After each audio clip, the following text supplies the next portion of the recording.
Saludos y bienvenidos a otro episodio más de Hablando a 24 Frames, que les habla Gabriel Nieves. El invitado que tengo hoy es un cantautor y también un actor bien conocido en nuestra isla. Hemos hablado de todo prácticamente desde sus inicios, cómo se fue transformando en el ambiente, cómo las oportunidades le llegaron, cómo hizo para la música, también para la animación. Está bien interesante nuestra conversación y sobre todo hablamos de un proyecto que tiene ahora el viernes próximo, que tienen punto fijo con Junior Abrams, que se llama Ajo del País. Es un show de variedades, comedia, música, está bien chévere. Yo estoy haciendo los visuales, así que vayan para allá, apoyen lo local. Y de verdad no nada más porque apoyen, sino que el show va a estar bien bueno. Y se los recomiendo, pasen por allá, dicen que fueron de parte mía y no les van a dar descuento, pero dicen que fueron de parte mía para que sepan que llegaron hasta allí por mí. También tengo que hablarles, déjame buscar esto porque no me sé toda la información, de Juliana Maite, una entrevistada que tuve un tiempito atrás, directora de cine, que va a tener en el ROM. Va a tener un taller de dirección de cine el día 2 y 3 de septiembre. Pueden buscar la información en educom.uprm.edu para los detalles de toda la información de lo que va a estar ofreciendo, pero va a estar bien nice. Va a estar diciendo los secretos de cómo dirigir actores. De verdad, de igual voy a dar el link aquí en el bio abajo para que puedan ir directamente a buscar la información. Bueno, como todos saben, pueden escuchar este podcast por Audioboom, iTunes, SoundCloud, Stitcher, iVoox y un montón de servidores más. Si quieren verlo, pues lo pueden ver por aquí por YouTube. Denle like, denle share, denle a la campanita para que se enteren cuando subo los videos nuevos. Y también los invito a que vean el blog que estoy subiendo cada cierto tiempo para que vean las cosas que me pasan día a día en las filmaciones y edición. Bueno, no sigo hablando y vamos a darle.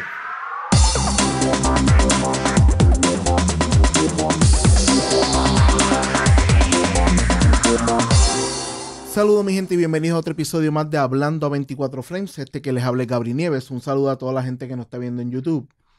Tengo un invitado que hace un tiempito atrás lo tuve como parte de una promoción de una obra y quedamos en que nos íbamos a ver nuevamente para hablar esta vez de él y de su carrera.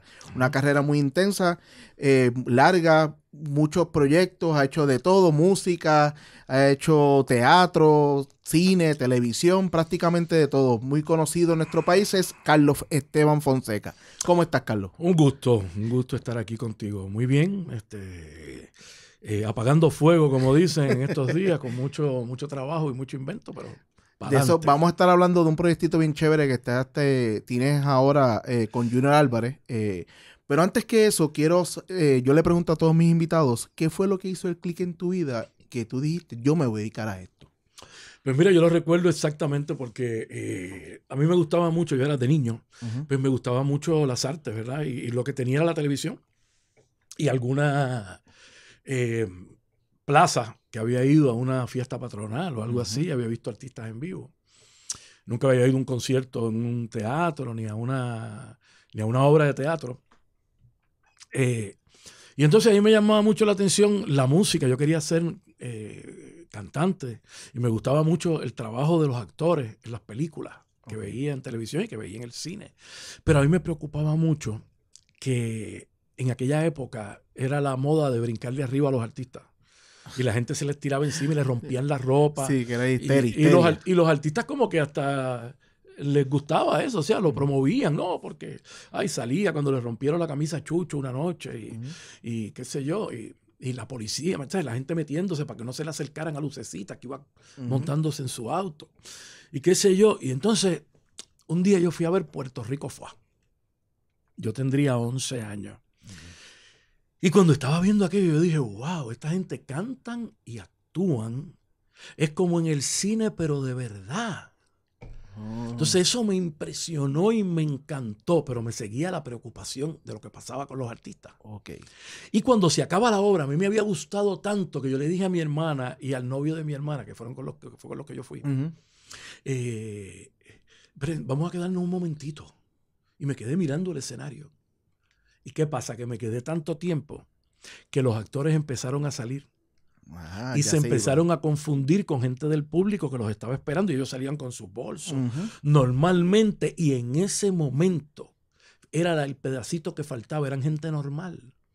Y yo con 11 años recuerdo que le dije a mi hermana, eso es lo que yo quiero ser. Y desde ahí hasta el día de hoy. Wow. Mi primera presentación en la TEA, en el viejo San Juan, fue a mis 15 años. Esa fue la primera vez que... La primera vez que canté en la TEA, bendito, le metí el embuste a Abelardo Seide, que era el dueño de que tenía 18, como yo me veía grande. Y como él no tenía nadie para ese fin de semana porque le había cancelado el grupo que iban a tocar. O sea, era el momento. Pues era el momento perfecto. Y para que tú tiraras esa mentirita piadosa y sí, te pudieras sentar a tocar. Exacto. Y pude, y me presenté con un grupo musical y todo, que teníamos Okay. O sea, que mis no eras amigos tú, y yo. no eras solo tú con la guitarra, sino No, que tenías un grupo. batería, bajo, guitarra eléctrica. Y yo. en ese, ¿qué tocabas? ¿Qué tocaste? Mis canciones, eran canciones mías, yo componía a los 15 años. Y antes de eso, ya a los 14 años, había empezado a trabajar con Colectivo Nacional de Teatro, con José Luis Ramos Escobar. Sí. O sea, bien temprano. ¿Sabes? Sí, porque a los 11 años... Tuviste a los 11 años eso y ya. Empecé a componer por ahí para abajo, empecé a leer a Luis Llorén Torres, a José de Diego. Me encantaba esa poesía puertorriqueña. Y empecé a componer sobre eso. Pero, empecé haciendo variaciones de las cosas que veía. Hay un poema de Llorén que se llama, que es escrito a la mujer puertorriqueña. Y empieza Mujer de la Tierra Mía. Entonces yo empecé Mujer de la Tierra Mía, pero entonces decía todo lo demás distinto. Mujer de la Tierra Mía, mujer de aromas de flor, doncella que el ruiseñor le entona cantos de amores, que opacas todas las flores con tu eterno resplandor. Entonces, de las primeras cosas que pero por una edad temprana, eso está tendría heavy, 12, 13 años cuando porque era más fácil en una edad así hacer cover de cosas que estuvieran en la radio. O sea, era más sencillo. Sí, pero me gustaba componer. Ya yo venía escuchando El Topo. Venía mi hermano Abdiel Santiago, que no tenemos el mismo apellido porque no somos hermanos de sangre, pero somos hermanos de vida desde niños. Nos íbamos a la casa de una tía de él, que ella tenía muchos discos de música latinoamericana y de trova de aquella época. Y ya empezábamos a oír los primeros temas de Silvio Rodríguez siendo un muchachito, Pablo Milanés, en la Sonora de Icaic, que ya reunía a Noel Nicola, a esos cantantes y compositores, a Mercedes Sosa, a Nicanor Parra, a Violeta Parra. Tu insight era totalmente muy adulto. O sea, tú eras muy joven, pero todo lo que tú estabas escuchando era cosas que un adulto era para que fuera más appealing a él. Eso es así. O sea, que por eso es que tu música, y se nota, o sea, entonces tu trayectoria musical se nota que siempre te gustó esa línea y la has mantenido bastante fiel ahí, tú sabes. Sí, eso es así. A través de tu carrera musical, ¿no? Sí, siempre me gustó el arte que aporta, ¿no? Después aprendí que las humanidades ven el arte como la creación de algo bello que aporta algo a la sociedad en que se manifiesta. Y desde ese punto de vista es que he visto el arte siempre. He trabajado entre el arte y el entretenimiento. Me gusta el entretenimiento, pero me parece que tiene que haber una dosis de arte importante dentro de lo que se hace. Y yo inclusive me atrevo a decir que en todos tus trabajos tú has tratado de hacer eso. O sea, hasta cuando te tocó hacer animación. Tú trataste de meterle algo más a solamente ser un mero animador o un cantante o un actor. Sí, yo creo que uno tiene que aportar algo. En aquel momento los animadores eran bien lejanos al público. Yo quise hacer lo que me parecía que era una aportación en el momento, hacer un animador que estuviera más cerca de la gente, que en vez de regañar a la gente y decirle no se comporten de esa manera, era todo lo contrario, era decirle a la gente, ustedes son los que mandan, ustedes son los que hacen este programa, gracias por estar aquí, este programa es de ustedes, ¿no? Estamos brincando bien duro toda tu trayectoria, pero sin embargo cambiaste el estilo. De hecho, si ves, Dame un Break fue de los primeros programas, quizás el primero, donde los animadores participaban desde el público. Eso es lo que te iba a decir, que después de eso, ahora hoy en día es como un estándar, pero antes de eso era ustedes allá, nosotros acá. Por eso es que te estoy diciendo, porque yo me acuerdo que tú rompiste un poco el típico animador que la gente estaba acostumbrado a ver. Sí, y además que en los juegos y las cosas, de alguna manera yo sentía que había ocasiones en que se ridiculizaba al público. Entonces yo todo el tiempo me cuidaba de hacer todo lo contrario. Cuando algo a alguien le salía mal y la gente se reía, le decía, lo que pasa es que no es fácil, venga usted acá y si parece aquí a tratar de hacerlo para que usted vea lo que se siente. Entonces siempre estaba en defensa. Sí, estabas tirándole la almohada para que la calle no fuera tan duro. Sí, porque yo entiendo que el animador es un host, ¿no? Es un presentador, pero además es la persona que recibe a alguien, como cuando tú recibes a alguien en tu casa. Claro. Entonces tienes que primero recibirlo y tratarlo bien. Y además, a quien tú presentas ante el público, si tú presentas una bobería, tu programa lo que lleva son boberías. Por lo tanto, tú debes presentar lo mejor de ese ser humano que tienes al lado. Muy cierto. Aunque sea personas del público participando, totalmente de acuerdo. Sí. O artistas. Claro, pero ya el artista viene, estas personas del público desconocen que el hacerle una pachotada puede costarle vacilón y pues, ¿sabes? Que tú le estabas dando un cushion a esas personas de que se pararan ahí a hacer un juego, ellos pues por jugar y ganarse el premio, pero podían pasar consecuencias en ese mismo juego, que es lo que estás diciendo, ¿sabes? Que la gente se podía mofar y tú le decías, ok, pues dale, si tanto el chiste, ven y párate aquí y hazlo tú para que tú veas que no es tan fácil. No, está buena la manera en que estabas mirando la animación.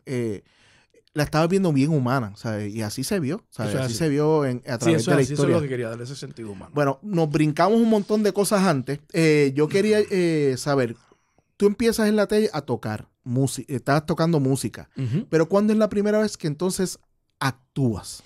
Bueno, hice, como te dije, trabajé con Colectivo Nacional de Teatro, pero en Colectivo yo acababa de llegar, por lo tanto yo lo que ponía era canciones al trabajo que ellos hacían actoral, pero ya empecé a ver cómo se daba esa dinámica actoral. Okay. Luego en Café Teatro hice algunos trabajos que podría llamar amateur con Antonio Pantojas. En aquella época, en la TEA y en un par de lugares más. Pero me mantenía cantando, aunque aprendiendo sobre actuación. Okay. Luego me voy a la Universidad de Puerto Rico. Empiezo a estudiar actuación, ¿no? Con Dean Sayas, empiezo mi primera clase de actuación 1, y empiezo a conocer gente. Y se da una situación de un actor que no podía estar para un ensayo general y quizás para la primera función, porque le cayó un taller con Marcel Marceau en los Estados Unidos. Y la compañía de producción, por el bien de ese muchacho joven que tuviera ese taller, le permitió irse, pero si tenía alguien que lo sustituyera, él me pidió a mí que lo sustituyera. Yo lo sustituyo y hago una semana de ensayo y hago el ensayo general. Pero ese actor logró llegar en la mañana y pudo llegar a la primera función. Por lo tanto, yo no hago la primera función. Y la directora era Elienit Cadilla. Y fue eso me marcó, ¿no? Porque Chavito Marrero, Lillian Hurst, Efraín López Neri y Elienit Cadilla, que era la directora, trabajaban en esa producción. Y Chavito le gustó mi trabajo y me dijo de inmediato, ¿sabes qué? Yo voy a ser tu padrino en el teatro. Y lo fue toda la vida. Yo tengo las tarjetas todavía, que es mi cumpleaños, de tu padrino, Chavito. ¿No? Wow. Y entonces Elienit Cadilla me dijo, cuando el actor llegó, que fue Carlos Miranda. María, te iba a decir que era Carlos, porque tú sabes, Carlos lo tuve hace como 3 podcasts atrás y hablamos de cuando se va a hacer el taller. Y yo digo, mira, tú eres el actor. Fue Carlos Miranda. Porque él hace, me estuvo bien curioso porque él hace el cuento, obviamente, de su punto de vista. Y ahora digo, pero yo creo que estamos hablando de las mismas 2 personas. Sí, entonces, como Carlitos llegó a tiempo, ese mismo día, me dice Elia, no vas a hacer esa función, pero en 2 meses yo voy a ser la señorita Margarita. Y necesito el estudiante de la señorita Margarita. Solo somos tú y yo en escena. Y yo quiero que tú hagas ese personaje. En ese momento, Elienit acababa de llegar de Nueva York. Era reconocida como una actriz de un muy alto nivel. Era muy respetada. Y para mí, pues, era un honor inmenso. Sí, estar allí. Sí. Entonces, ¿qué pasa? Que hacemos la producción. Hacemos la obra. En aquel tiempo, el Círculo de Críticos de Teatro daba premios todos los años sí. al mejor actor, mejor actriz, mejor producción. Y resulta que La señorita Margarita fue la mejor producción del año. Por lo tanto, mi primera obra profesional fue la mejor producción del año. O sea que de ahí en adelante yo comienzo a trabajar inmediatamente. Y eso coincide con lo que se llamó la época de oro del teatro. El teatro. ¿No? Que se hacía teatro en las escuelas, se hacía teatro, los estudiantes venían al teatro, el teatro se llevaba a las escuelas, estaba el Tapia encendido, el Matienzo encendido, que es ahora... Y teatro a todos los niveles. No era teatro de este vodevil de chistecitos, sino que era teatro drama. Teatro fuerte. Se hacía de todo chévere. Y musicales. Yo hice muchísimos musicales. El Gato con Botas, Annie...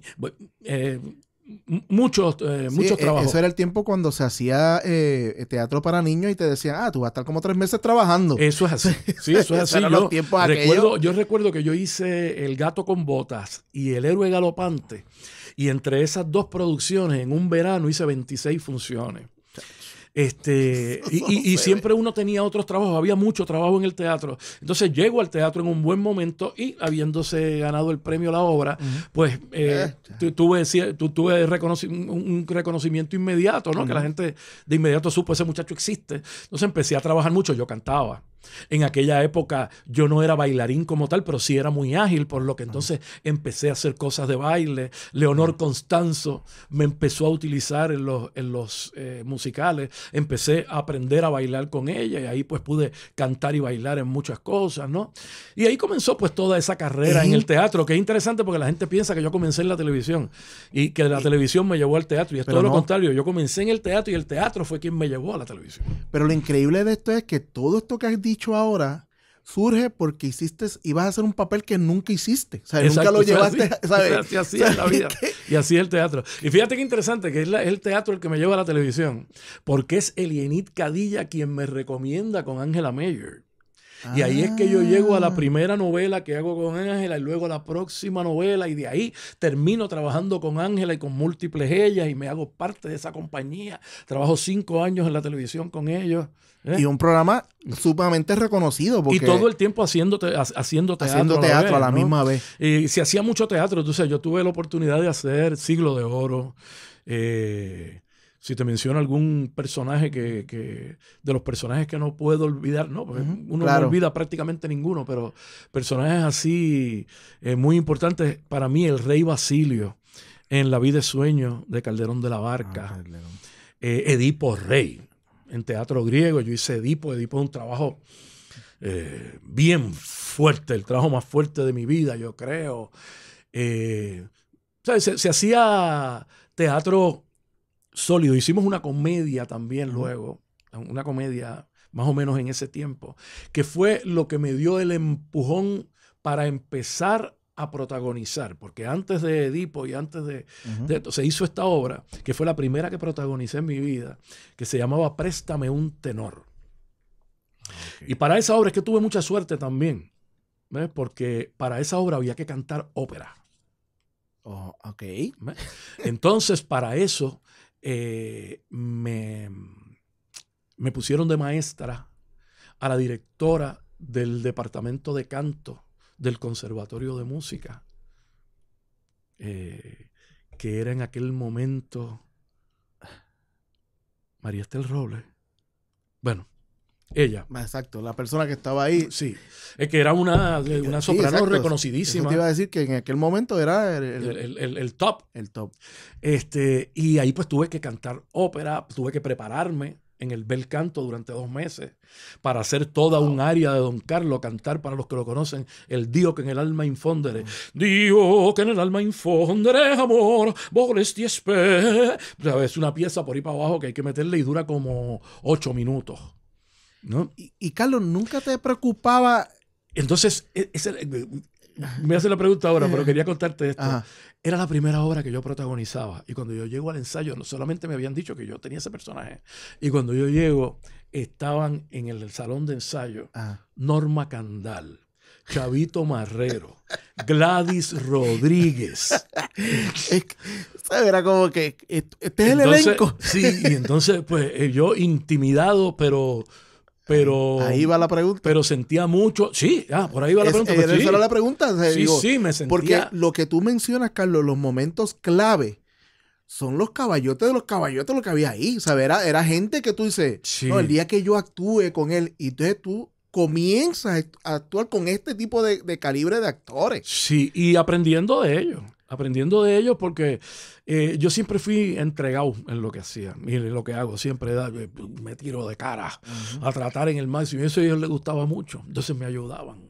Sí, veían que no tenías miedo, ¿sabes? Que tú te tirabas. Bueno, miedo tenía, lo que veían era que era apasionado, ¿no? que me entregaba en el trabajo y entonces me ayudaban, me daban la mano y ahí fui aprendiendo con ellos, esos eran mis maestros. Yo siempre he dicho que a mí esa generación me adoptó. Esther Mari también, Miguel Ángel Suárez, por supuesto, claro. Jaime Montilla, que terminaron siendo... ay, Dios mío. Bueno, te sigo diciendo nombres ahorita. Walter Rodríguez. ¿Ves? Fue otro de mis maestros. A Walter le tengo que agradecer mucho porque Walter fue el primero que me llevó a ver teatro.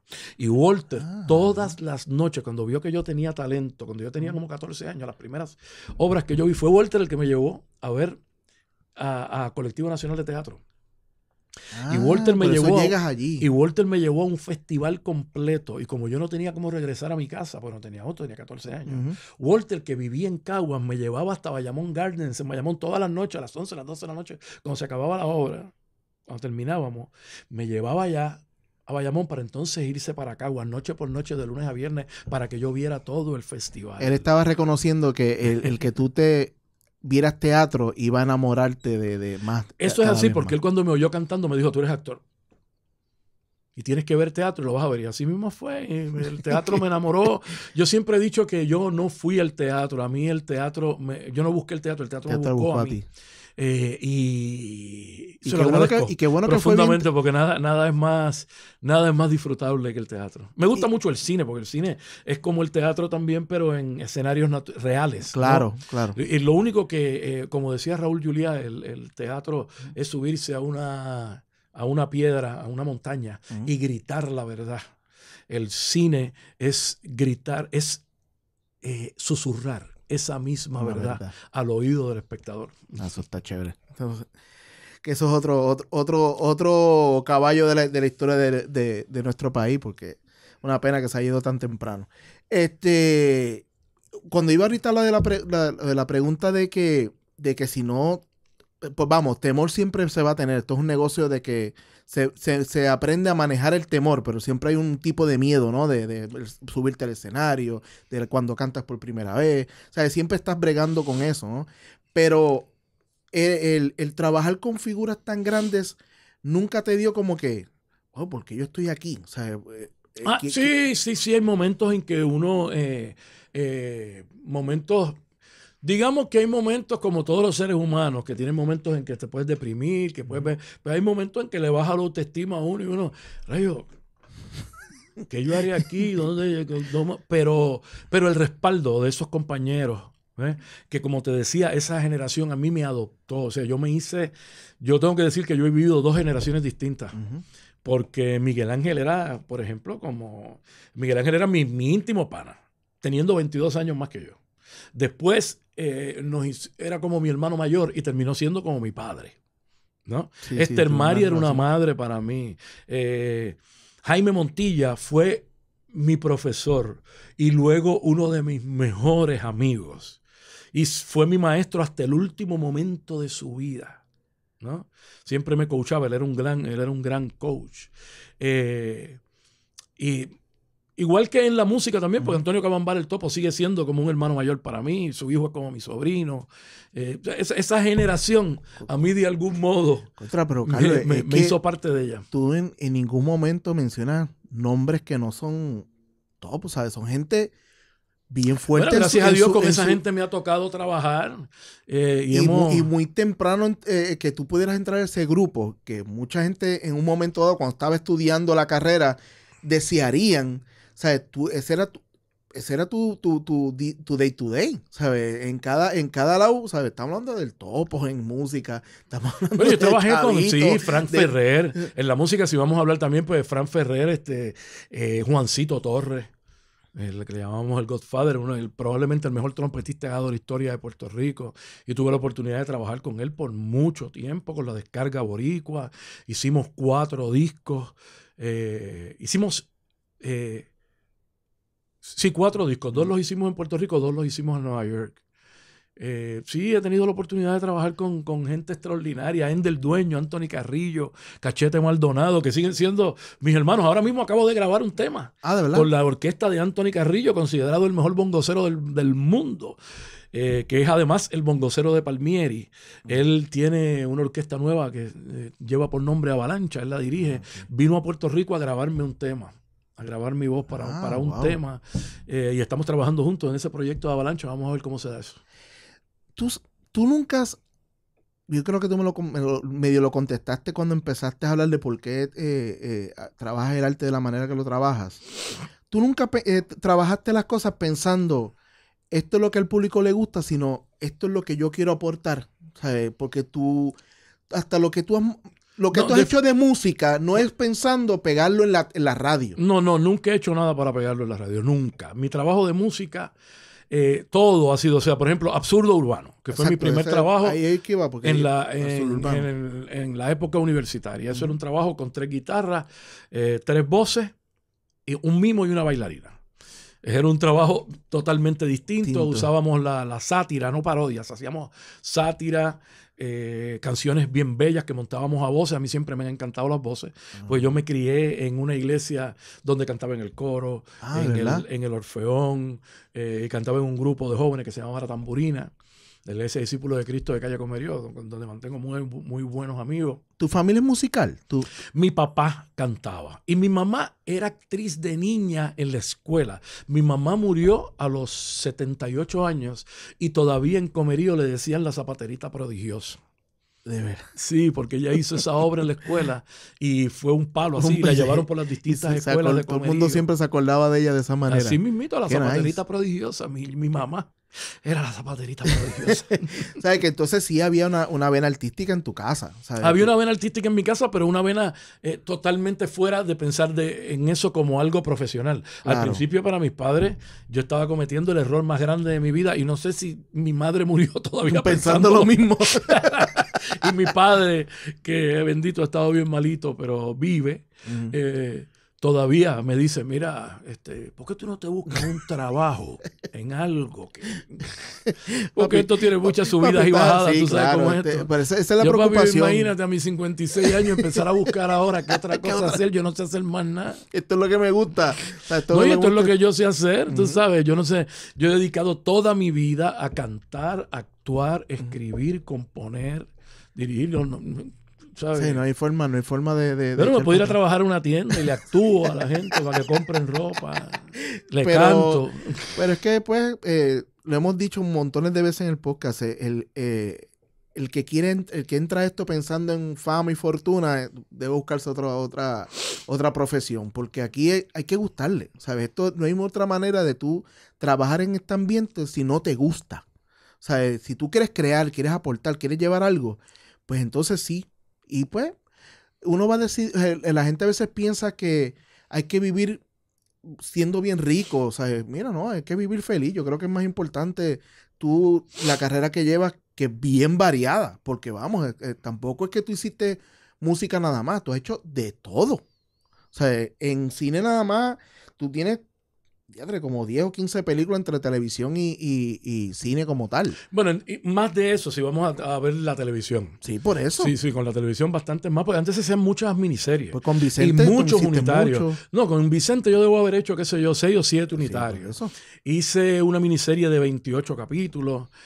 Bueno, hiciste novela, ¿sabes? Sí, tú eres de los pocos que puedes decir, yo hice novela. Sí, y también se hacían otros unitarios. Guapa hizo unitarios, Ángela Meyer hizo unitarios, Telemundo hizo unitarios, el Canal 11 hizo, o sea, se hacían muchas producciones independientes de unitarios en un momento dado, que eran películas para televisión, y de esas hice tantas que te digo que de momento aparecen, por ejemplo, en los canales estos latinos ahora que se las Ajá, han vendido. sí, que se las han vendido. Y la gente me llama. Yo creo que no pasa una semana que no salgan 3 o 4 películas de esas. Y todo el mundo dice, mira, te acabo de ver. Te acabo de ver, mira, eras un nene cuando hiciste aquello. Sí, se hizo mucho, ¿Sabes? mucho. Porque es que te tocó una buena época, ¿sabes? El Sí, verte metido sí, en el sí, arte, sí. te corriste a la época en que había mucho taller en todas las ramas. Y te han tenido suerte también. Mira, aquí vino Lorenzo Lamas cuando era The Renegade. Exacto, cuando estaba pegado. Pues hizo una película que se llamaba Undercurrent. Y me llamaron para hacer ese personaje. Yo ¿sabes qué? Yo trabajé esa película de técnico. ¡Ah, qué bien! Bien, pues yo hacía el antagonista, ¿no? Yo era, No sé. supuestamente el malo era Lorenzo Lama, y yo era el que lo estaba siguiendo como policía, pero en realidad es que yo era un policía corrupto y todo lo que yo estaba haciendo era para que creyeran que lo había hecho Lorenzo Lama, que tenía un muy buen personaje ahí. Lo que sucede es que en aquellos tiempos no existían las redes sociales, entonces uno hacía estos trabajos y quedaban... La gente, Claro, no, la gente no sabía. a veces se enteraba, a veces no. Ahora es que se le ha dado tanta importancia, ¿no? Cualquiera que hace una película Y pues, sale en todos lados. pues sale en todos lados, y entonces los periódicos también aprovechan eso y, Claro. y sale mucho. Aunque se hicieron unos reportajes, pero no tenía No tiene el impacto, el impacto mediático que hoy en tienen día. ahora. Sí, es ¿ves? verdad, es verdad. Esa película éramos Daniel Lugo y yo, una pareja de policía. ¿Cuál fue tu primera película como tal? Wow, déjame pensar. Yo creo que Undercurrent fue mi primera Película cine, hablando de cine. película de cine, película de cine grande, así completa, un largometraje. La primera que hice fue Undercurrent. Pues, Sí. llevándome por esa línea. Y le agradezco mucho a Daniel, ¿sabe? A Daniel Lugo, pues Daniel ya había hecho 20 películas. Pues Daniel es 22 años mayor que yo también. Daniel ya había hecho 20 películas y Daniel me guió. Me decía, cuando el director diga tal cosa es porque hay que hacer tal cosa. Cuando sí. pasa esto es porque hay que hacerlo de tal manera. Pues Cuando y me fue llevando. Llegaste a más o menos lo que te iba a preguntar, porque te iba a decir, ok, ya cuando viene Undercurrent ya tú habías hecho teatro. Entonces, lo que siempre me gusta hablar es el que tú vienes tal vez con una visión de actuación y el encontrarte con el cine, ¿sabes? Aunque ya te había hecho televisión unitario, pero siempre el cine cambia el tono de tal vez lo que tú vienes como actor. O fue el que Daniel te ayudara, no te lo hizo tan heavy, ¿sabes? Sentirte decir, ok, espérate, el cine aquí es otra cosa. Sí, yo estaba intimidado, o sea, estaba nervioso. Era mi primera película y Lorenzo Lamas era una estrella de la televisión en los Estados Unidos. Trajeron otros actores y actrices así de Hollywood para la película. De hecho, uno de los actores que yo le disparo había trabajado en The Godfather y lamentablemente no recuerdo el nombre de ese actor. Estamos hablando de hace 25, 30 años, qué sé yo, o sea, 25 años por lo menos. Y no lo puedo recordar, pero sí, uno sentía la presión encima, pero yo tratando de dar el máximo. Recuerdo que al final, el último día de filmación, Daniel me dice, hiciste un gran trabajo. Y yo le dije, para hacer la primera vez, sí. Y me dijo, es una muy buena forma de verlo. De verdad. Porque yo quería seguir creciendo, ¿no? Claro, y aprendiendo. No con eso te ibas a ir como que ya lo logré aquí, sino que quería seguir. Y siempre he tenido eso. Yo quiero seguir aprendiendo todos los días. Cada día quiero hacer cosas mejores. ¿Tu primera película puertorriqueña fue Cayo? O porque tú hiciste Dios los Crías 2, pero yo creo que Dios los Crías 2... la película... Dios los Crías 2 se hizo para televisión. Para televisión, por eso. Lo que pasa es que la gente habla de Dios los Crías, pero... No. Tengo que haber hecho otros papeles pequeños que no recuerdo porque ahora. Yo diría que Cayo fue mi primera película puertorriqueña con un personaje ya grande, fuerte, que corriera toda la película. Okay. Pero sí había estado en una que otra en personajes más pequeño. Sí. No recuerdo bien, a lo mejor fue la primera. Uno hace tanta cosa a la vez. Yo te lo traigo Cayo porque sabía que el personaje tiene más peso. Y pues no es lo mismo tú hacer par de escenas a trabajar una película con más peso. No, sí, fue de gran aprendizaje porque uno, ¿cómo te digo? Cuando tú haces un personaje secundario, ¿verdad? Que no le deberían llamar así, pero así se llama. Tú puedes hacer cualquier cosa. tú estás hablando conmigo y yo puedo coger este teléfono, mirarlo, ponerlo acá, coger esta botella de agua, decirte algo. Cuando uno tiene un personaje principal, todo lo que tú hagas tiene un valor porque el público está observando todo el tiempo. cuáles son tus actitudes y por qué. ¿Ves? Entonces tienes que ser mucho más comedido, mucho más preciso, tienes que ir llevando, además, tú filmas hoy quizás una escena que va 45 minutos después de una escena que filmas 2 días más tarde, ¿no? Entonces tienes que llevar eso. Yo, si salí de esta escena hoy, ¿verdad? Y salí destruido, salí destruido de esa escena, ¿no? Y 5 días después filmo la escena donde llego. Después que salí de ahí, tengo que venir con la misma destrucción que tenía hace 5 días. Y peor, si en la próxima escena es que me destruyo y en esta estoy cool, tengo que buscar el modo de que me vea lo suficientemente cool como para cuando me destruya tenga el fuerza. sentido, exacto, ¿Sabes? fuerza. Hay que seguir unas líneas de pensamiento ahí, hay que construir, hay que leer el libreto y escribir sobre él. Pues dicho eso, tú trabajas cuando te dan un guión de una película. ¿Tú trabajas el guión, el personaje en el guión completo o tú eres de los actores que prefieres trabajar las escenas? Me explico. Porque hay gente que lo lee y pues, ok, obviamente leíste el guión. ¿Y tú prefieres darle la intensidad según las escenas van corriendo o tú ya sabes cómo este personaje va a empezar a nacer y cómo va a terminar arriba? Sí, hago un croquis de lo que va a suceder con el personaje a base de las escenas que se van trabajando, ¿no? Voy viendo lo que pasó aquí, cómo paso a este lugar, por qué me va llevando a cada cosa, ¿no? Voy buscando ese building up o todo lo contrario, cómo va decayendo, ¿no? Pues, por ejemplo, hablando de teatro, si haces Edipo Rey es un personaje que comienza en gloria y lo que hace es ir decayendo en su vida, destruyéndose hasta que termina ciego, destruido por las calles. Sí. Ya tú sabes. Pues dependiendo, ¿no? Yo voy creando, sí, pero trabajando con el director, pues esas cosas van variando. Porque el director es quien cuenta la historia. Entonces hay momentos en que el director necesita cosas de ti que te ves obligado a unirlas a lo que tú querías hacer. A la propuesta que tú tienes en mente. Sí, porque a lo mejor yo quisiera llegar a esta escena y mirarte intensamente y el director me dice, no, yo para poder contar la historia como yo quiero, yo necesito que toda esa intensidad se te quede por dentro y lo mires nada más y que tus ojos sean los que muestren todo ese coraje que tú tienes, sino que Sí, y que nada más, ¿no?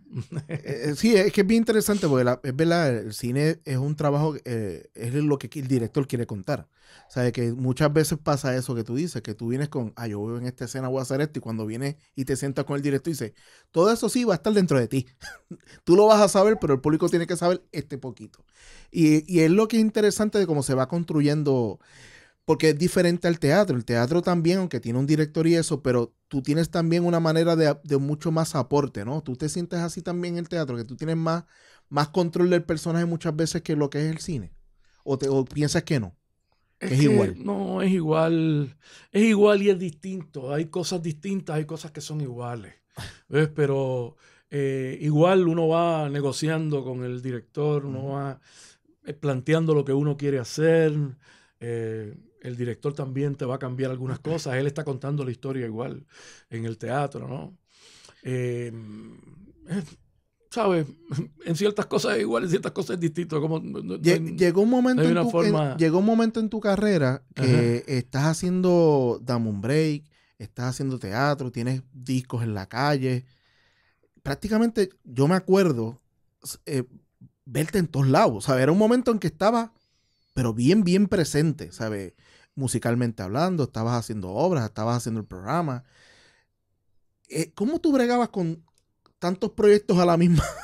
Porque, coño, era un tiempo bien heavy. Sí, bueno, y todavía, de vez en cuando, o sea, yo hago 3 obras a la vez. Lo sé.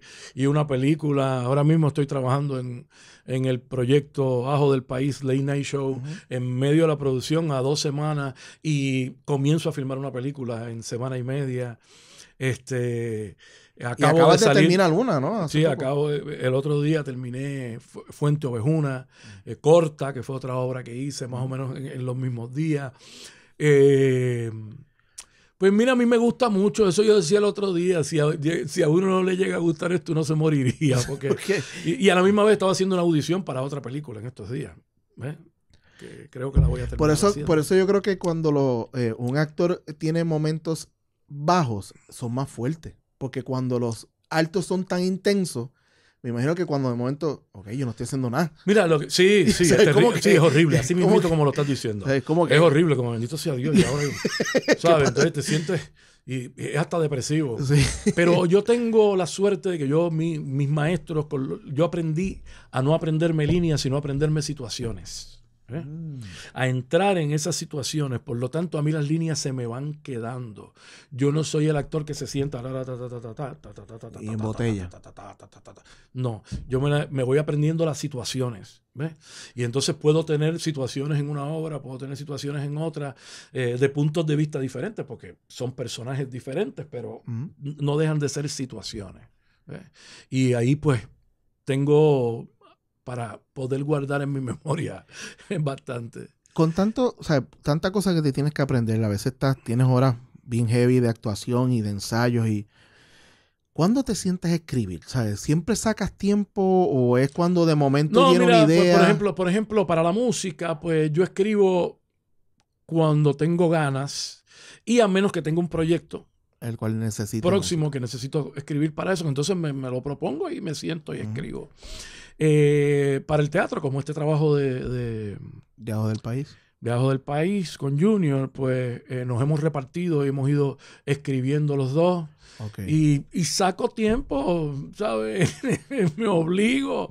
Escribo por la noche, tarde, me levanto temprano por la mañana a escribir. Estoy esperando en un sitio y estoy escribiendo y haciendo notas. Escribo en mi mente y cuando llego a casa entonces lo termino de escribir. Escribo notas en el teléfono.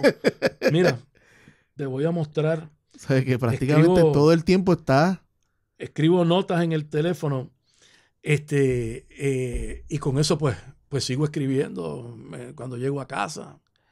¿Sabes? Porque yo sé que tú escribes muchas cosas. Por eso que te lo pregunto, porque es que repartes el break de lo que supuestamente no estás haciendo algo y entonces le metes a la escritura. Eso es así. ¿Has tenido un proyecto el cual le has metido tiempo escribiendo y nunca ha salido?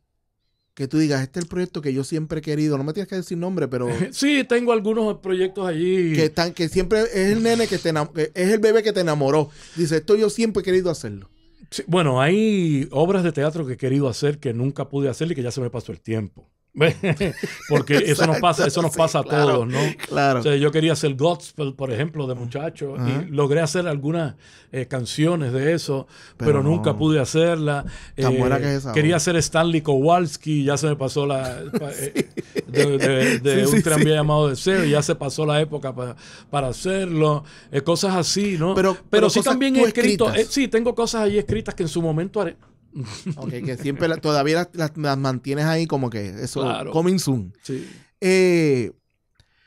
¿Cuándo empieza a crear, cuándo viene la idea de crear este proyecto nuevo que tienen ahora que se llama Ajo espérate, se me fue. Ajo del País. Late Night Show. ¿De quién es la idea? ¿Sabes? ¿Cómo surge esto? Bueno, es que Junior y yo siempre habíamos querido trabajar juntos. Siempre habíamos querido hacer un invento juntos, queríamos jugar un poco con cómo funciona la televisión. Y entonces habíamos sentados así un día, surgió, le digo, ¿y si le ponemos Ajo del País? Y luego de eso Junior le añadió el Late Night Show y se quedó Ajo del País, Late Night Show.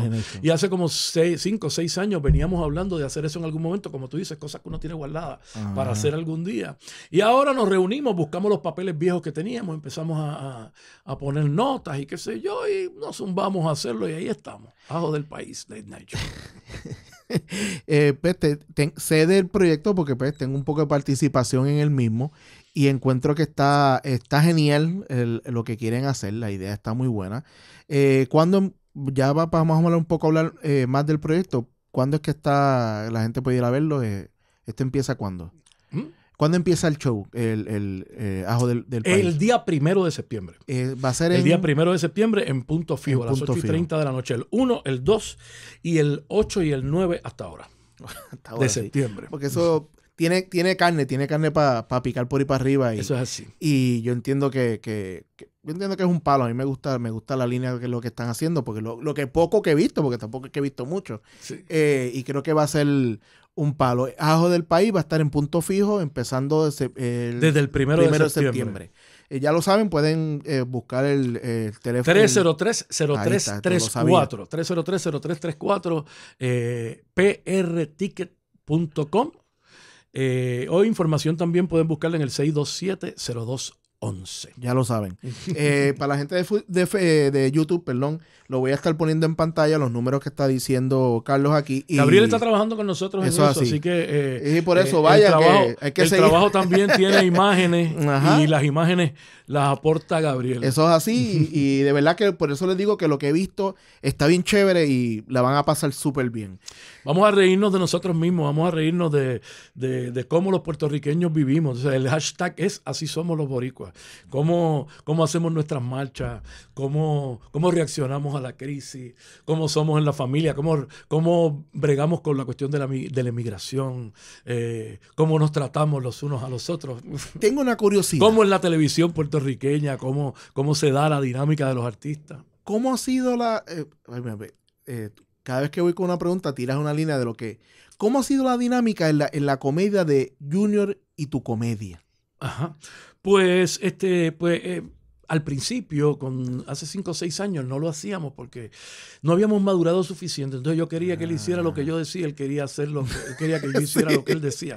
Con los años hemos aprendido a respetar el trabajo de uno y del otro. Y entonces hemos podido adentrarnos, ¿no? Sí, y ¿sabes? Ser tolerante. A mí me gustaría hacerlo de tal modo, pero si Junior lo quiere hacer de tal modo, pues vamos a hacer esa parte de ese modo. Y Junior de la misma manera conmigo. Y así hemos creado hasta que hemos hecho este libreto completo. Por eso, porque yo entendía que sus humores no eran exactamente igual, pero que cuando los vi estos días que estuvimos trabajando, que hicieron unas cosas que yo grabé, decía, pega muy bien, ¿sabes? Al principio a mí dije, ¿pegarán ambas formas de pensar en cuestión de comedia? Porque sentía que eran diferentes. O sea, no era porque sabía que no, porque tal vez se ríen de lo mismo, pero que me estaba curioso el proceso creativo. O sea, de que ustedes dos, y es eso, o sea, lo acabas de decir, fue que llegaron a una madurez de que ahora es que era que tienen que trabajar juntos. Yo creo que era el momento ideal para que lo hicieran. ¿Te apasiona este tipo de trabajo así? ¿Sabes? Porque volvemos a lo mismo. Tú has hecho un montón de proyectos en cuales no estás pensando en lo meramente comercial, sino que cuando uno lo dice, esto se lo puede gozar cualquier persona. Esto no hay que ser la persona más inteligente del planeta, porque es llevarle a las masas algo de una manera jocosa, pero te está diciendo un mensaje. Sí, lo que pasa es que uno de mis maestros también es Jacobo Morales. Jacobo Morales siempre dice que la masa, el gusto de la masa no tiene por qué estar divorciado del buen gusto y del trabajo reflexivo, ¿no? Claro. Y entonces estamos haciendo un trabajo, por ejemplo, aquí en Ajo del País, que es un trabajo muy jocoso, es un trabajo ligero, pero no deja de ser reflexivo, no deja de alguna manera de hacerte pensar. Y los seres humanos somos pensantes, a la gente no le molesta pensar, es una historia que nos han creado para escribir libretos simples sin ponerle profundidad, para no tener que pasar trabajo poniéndole profundidad por aquí y por allá, ¿entiendes? Y a la hora de la verdad, cuando el público lo ve que alguna película de Jacobo es una película que no se puede entender o es muy complicada. Las películas de Jacobo son películas sencillas, pero todas tienen mensaje. Pues del mismo modo estamos haciendo un trabajo bien chévere, bien simpático, la gente se va a morir de la risa y nosotros, bueno, de hecho nosotros nos morimos de la risa ensayándolo. Pero a la misma vez pues con un mensaje. ¿Tú entiendes que este proyecto como tal tiene que ser como va a ser ahora? Ves en Punto Fijo es como un café, teatro, ¿no? ¿Debe ser así bien cerca o funcionaba totalmente para una sala más grande? De la manera sí, va a funcionar para una sala más grande. Tendríamos que hacerle unos pequeños cambios, ¿no? Claro, claro. Pero ligeros. Ok, o sea, que sí, lo están haciendo ahí, pero sí... sí, la misma pantalla que tú vas a poner allí, la ponemos de tamaño cine y estamos en una sala, abrimos los espacios, Junior y yo, y nosotros estamos acostumbrados a trabajar en escenarios pequeños y escenarios grandes. Así que en el grande, pues, abrimos, en el pequeño decimos hola, en el grande hacemos hola. Sí, lo que pasa es que de momento pensé que habían trabajado muchas cosas con la cercanía del público, o sea, con la tuvieran... O sea, no es lo mismo tenerlos aquí cerquita que cuando los tienes un poco más separados. Pero no, es verdad, la comedia es ajustarla, es realmente ajustarla. ¿Sabes por qué te decía esto de los diferentes estilos de comedia? Porque lo que estaba trabajando, que estaba editándolo, que obviamente al editarlo lo escucho una vez, lo escucho de nuevo, lo vuelvo a escuchar, y decía, wow, en esto que es tan cortito, están diciendo tantas cosas chéveres. La gente después sabrá de qué estoy hablando cuando vean el show. Y yo dije, yo lo único que tengo aquí es un poquito. O sea, yo no he visto todo lo demás. O sea, hay un montón de cosas que porque no he terminado de ver todo lo que van a traer en la propuesta de este show. Siempre te ha preocupado a través de la vida de que tu comedia, tu música, todo tenga un mensaje, porque si no, no lo haces. ¿O lo harías? Bueno, he hecho trabajos, pues sí, pues yo necesito vivir. Y he hecho trabajos de puro entretenimiento. No puedo negar que los he hecho. Lo que sucede es que prefiero los trabajos que tengan algo que aportar, y en esos trabajos de puro entretenimiento busco la forma de meterle alguito. Pero el entretenimiento no es malo. Es bueno que existan los trabajos de puro entretenimiento, pero con buen gusto. Lo que trato de no hacer es cosas de mal gusto. Uno chequeando tu carrera y buscando todas las cosas que tú has hecho, tú has estado en momentos, en proyectos bien clave. Estuviste en televisión, en programas bien pegados. Y pasa un tiempo de cine y estás en Broche de Oro. Broche de Oro fue una película que fue un sleeping cell. O sea, fue una cuestión que estaba calladita y hizo y voló. Eso es así. O sea, la gente no se esperaba el éxito que iba a tener una película como Broche de Oro. Pues sí, porque también venía todavía con aquella sombra de que, hecho aquí. Porque aquí tienen el concepto extraño y de que si es hecho en Puerto Rico no es algo de calidad. O sea, es algo como que están tratando de hacer cine. Una película como Broche de Oro llega y hace un impacto y está en cartelera, qué sé yo, estuvo un montón de tiempo. O sea, yo creo, no sé si es una de las películas de nuestro país que ha estado más tiempo en cartelera, pero estuvo un buen tiempo, ¿sabes? Y fue una cuestión de que la gente la seguía comentando. ¿Qué te pareció el trabajo de Broche de Oro? Ahora viene una segunda parte, que es una... Pues mira, el de Broche de Oro, el gran éxito de Broche de Oro, además del tema que trata y del gran trabajo que hizo Raúl Marchán escribiendo y dirigiendo la película y editándola, porque esa es la grandeza de su trabajo. Lo hablábamos los otros días de eso mismo, que tú lo estás comentando. Sí, pues además todo el mundo puso el corazón en lo que estaba haciendo. Todos queríamos hacer una película linda. Jacobo Morales es mi padre en la película. Sí, lo sé. ¿Sabes? Eso tiene unos valores también para uno. Desde ahí en adelante, Jacobo y yo, al día de hoy, donde quiera que nos vemos, es hijo, padre. Okay, y nos abrazamos en esa onda. Lo mismo que con Omar Faril, que hace mi hijo. Donde quiera que me ve, padre, hijo. De hecho, él fue el que acompañó a mi hija en el Class 9. ¿De verdad? Cuando se graduó de cuarto año, porque esa es su hermana. Sí. ¿Sabes? Esas cosas marcan a uno. Entonces, nice. Pues, ¿sabes? Adrián, que es un excelente pana, amigo, Carmen Nidia, todos, tú sabes, nos juntamos a ponerle el alma, la vida y el corazón. Y eso, de alguna manera, también ayudó a que el proyecto fuera tan exitoso. Tú que has podido trabajar cine boricua y cine internacional de otros países, ¿sientes que el amor y el feeling es diferente cuando se juntan todos estos boricuas a trabajar un proyecto a cuando vas meramente de actor a hacer un papel? Definitivamente, sí, surgen otras cosas porque somos una comunidad. ¿Tú entiendes? Y ahí la mejor intención, el mejor deseo. Yo hice un cortometraje el otro día también. Se llama... Ay, Dios, Cubo de Cangrejos. Ah, que me Se gusta. estuvo presentando ahora en el Festival de Cortometrajes de